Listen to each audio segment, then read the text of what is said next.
Prosecutor की जानिब से ये बात की गई। गैर मुल्की गवाहों का बयान वीडियो लिंक के जरिए रिकॉर्ड करवाने के लिए बातचीत हुई और इसके ऊपर बहस व मुबाहसा भी हुआ। गवाहान नवाब नहीं, इनकी बताई हुई तारीखों पर बयान रिकॉर्ड करवाया जाए, ये कहना था वकील नवाज शरीफ का। इसी हवाले से मजीद बात करेंगे, हमारे साथ मौजूद है जमीर हुसैन। जमीर हुसैन, बताइएगा आज इवन फील्ड रेफरेंस की समाप्त हुई है, तफसीलात से आगाह कीजिएगा।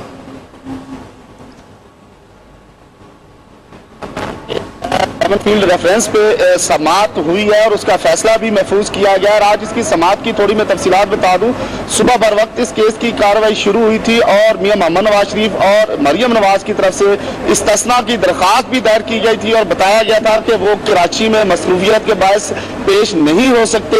अगली समात पर जो है वो अपनी पेशी को यकीनी बनाएंगे।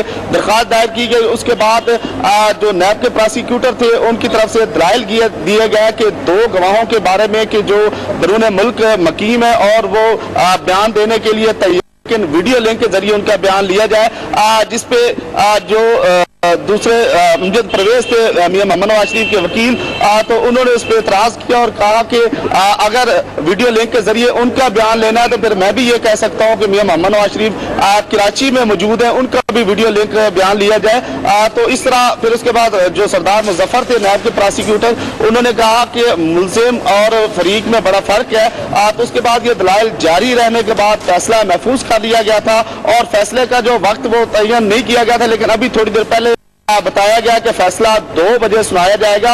और आज इस जो समात के दौरान बेनजीर भुट्टो कत्ल केस के हवाले से जो मार्क सीगल का बयान था उसका हवाला भी दिया गया और भारत के अंदर एक केस का हवाला भी दिया गया कि वीडियो लिंक के जरिए उनका बयान भी हुआ था, लेकिन उस पर अदालत ने फैसला महफूज कर लिया। अब 2 बजे वो फैसला सुनाया जाएगा। जी अच्छा, ये भी बताइएगा कि इस वक्त जो गवाहान हैं उनके बयान तो रिकॉर्ड करने के हवाले से बहस मुबाहसा भी हुआ, जबकि प्रोसिक्यूटर ना प्रोसिक्यूटर की जानिब से कहा गया कि वो 6 और 7